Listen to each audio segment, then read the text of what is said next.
Hello friends, SG exam YouTube channel पर आप सभी का स्वागत है।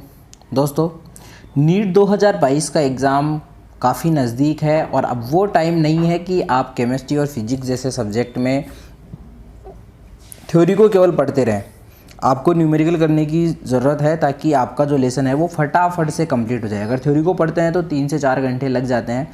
न्यूमेरिकल सोल्व करने में अगर 1 घंटे में भी अगर 30-40 क्वेश्चन अगर सोल्व कर लेते हैं तो पूरा लेसन कवर हो जाता है।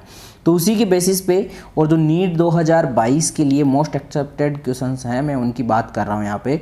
और ये आपके आईसीआर और आरपीवीटी के एग्ज़ाम के लिए भी बहुत इंपॉर्टेंट हैं और इस टाइप की क्वेश्चन आते हैं एग्ज़ाम में। तो मैं यहाँ पर देखिए आपको नीट केमिस्ट्री के मोल कॉन्सेप्ट के कुछ बेसिक क्वेश्चंस आपको सोल्व करवा रहा हूँ, जो क्वेश्चन एग्जाम में बहुत ही इंपॉर्टेंट है और बार बार इस टाइप के क्वेश्चन ही रिपीट होते हैं। सारे कॉन्सेप्ट इन क्वेश्चंस में लग जाएंगे।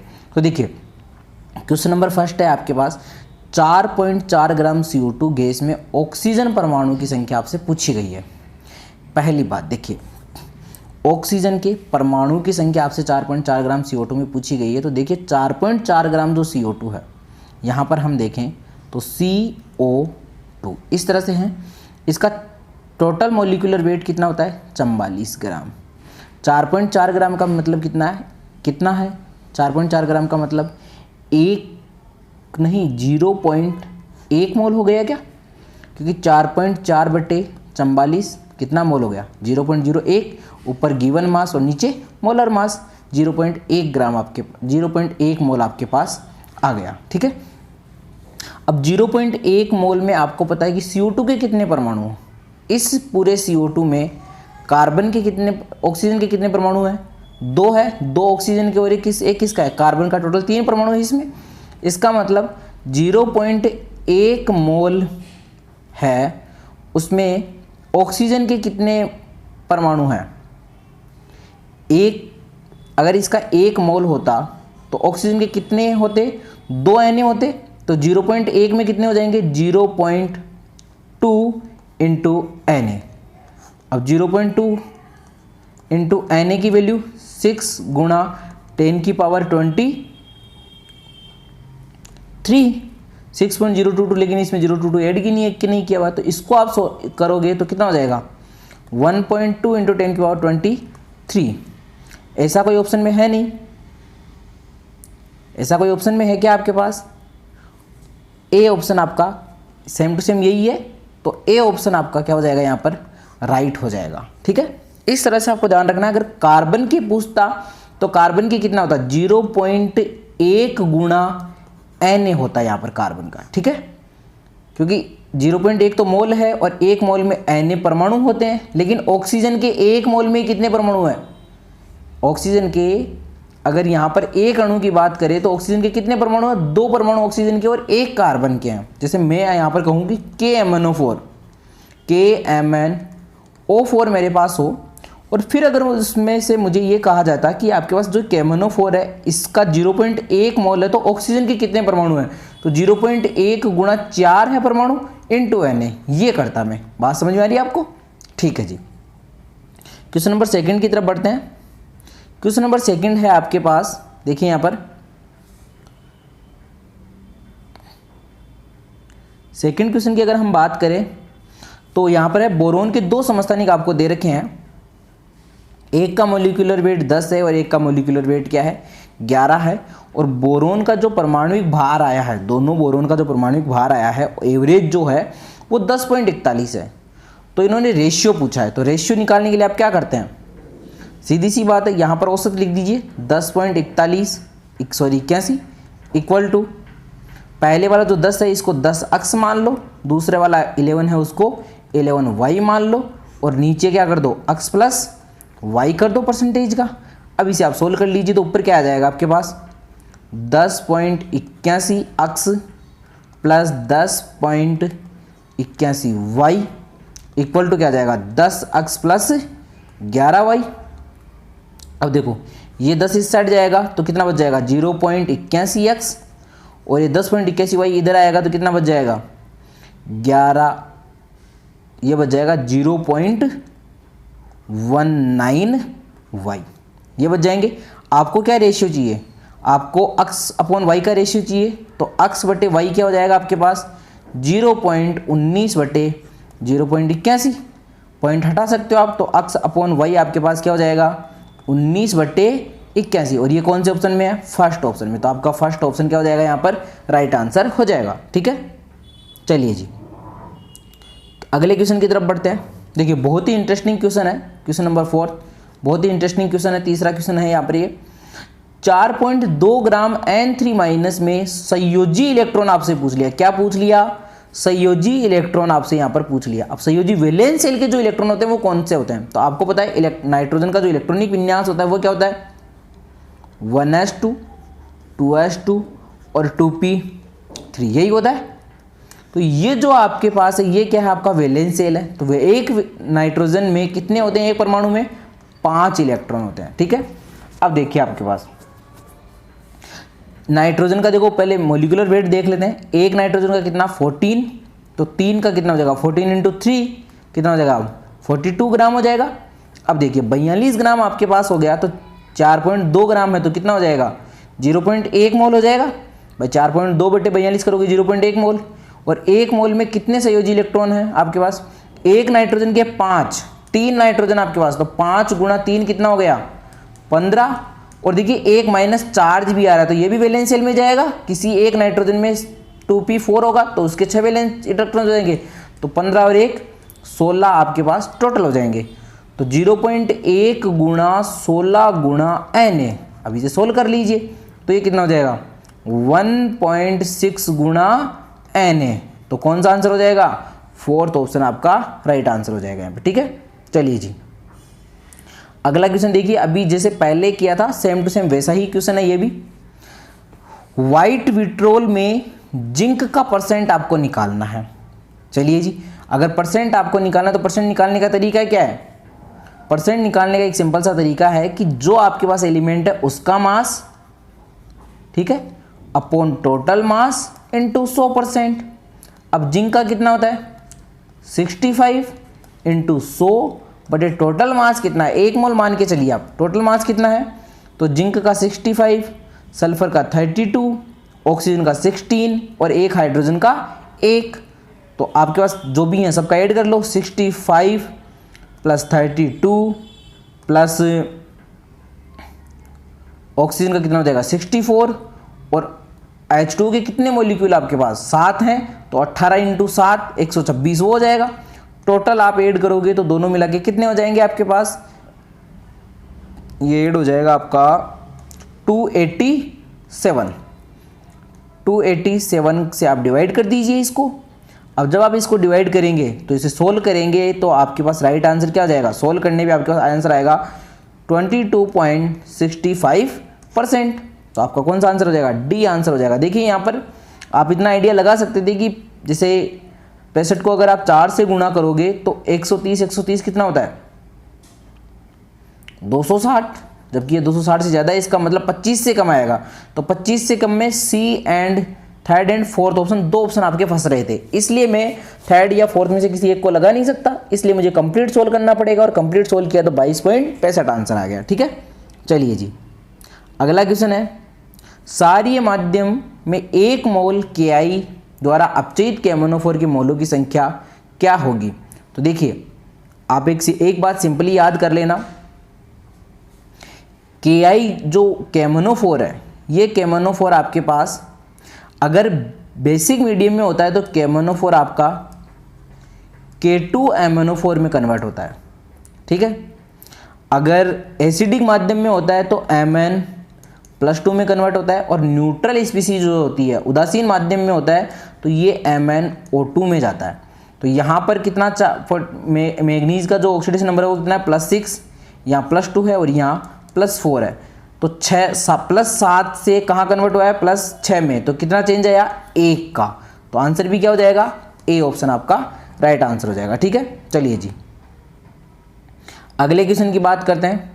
अगला क्वेश्चन आपके पास देखो बहुत ही इंटरेस्टिंग क्वेश्चन पूछा गया है, और इसमें कहा गया है आपसे, आपके पास 3 एलिमेंट हैं और तीनों में आपसे अक्स का प्रतिशत संगठन यहाँ पर दिया गया है, तो प्राप्त तत्व औसत का परमाणु भार कितना होगा। तो एवरेज निकालने का वही सीधा जो अभी पहले क्वेश्चन किया था, उसमें अपन ने अनुपात निकाला था, रेशियो निकाला था, इसमें निकालना है। तो इसमें क्या करोगे आप, एम एवरेज इक्वल टू, पहले को आप ए मान लो, दूसरे को बी मान लो, तीसरे को सी मान लो, जो आपको मानना है। देखो पहला कितना है 90% है, तो 200 गुणा 90 प्लस दूसरा कितना है 199 गुणा 8 और तीसरा 202 गुणा 2/100%, ये 100%। अब इसे आप सोल्व कर लीजिए।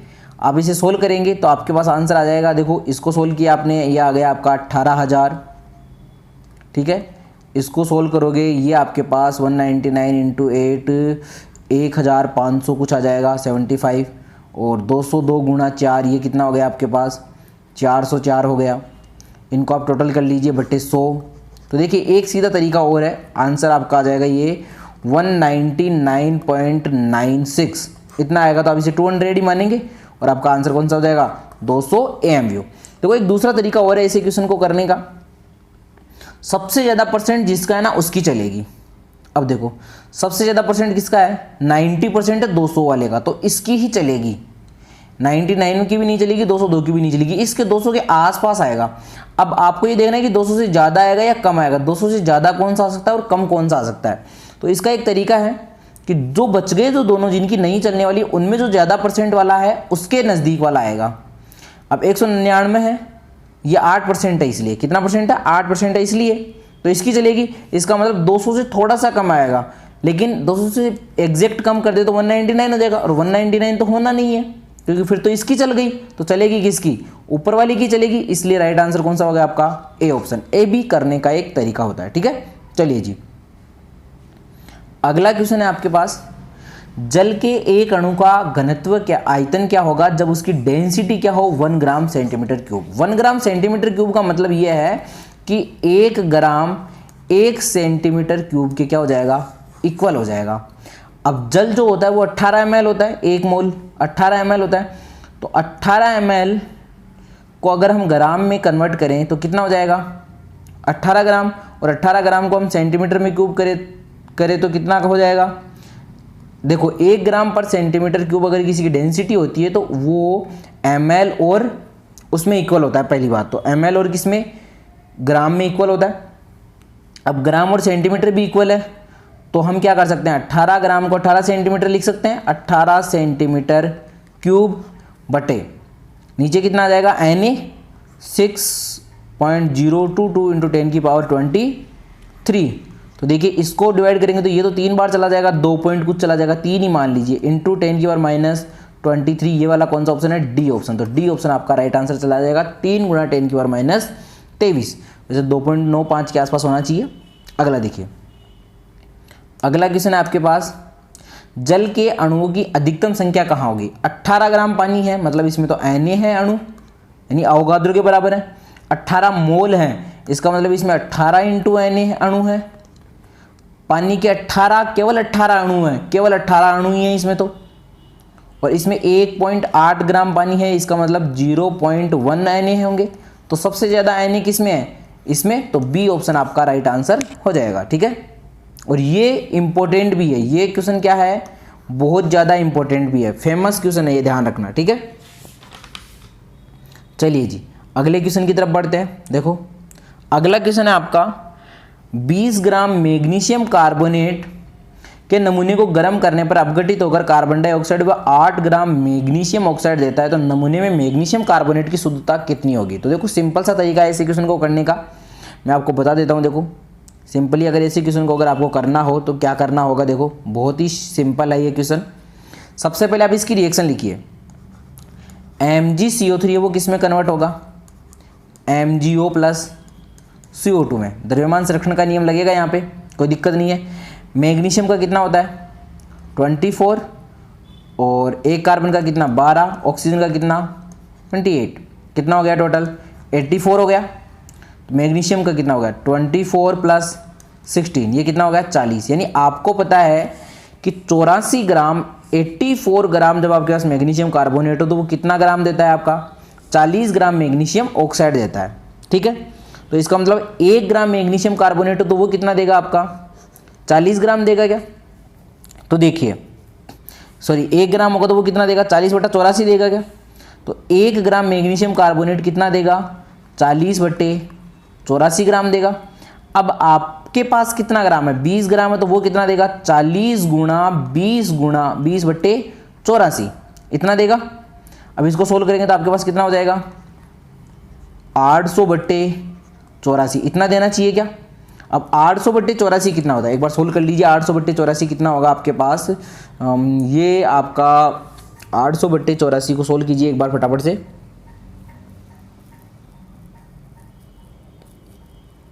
आठ सौ बट्टे 84 जो है आपके पास कितना हो जाएगा,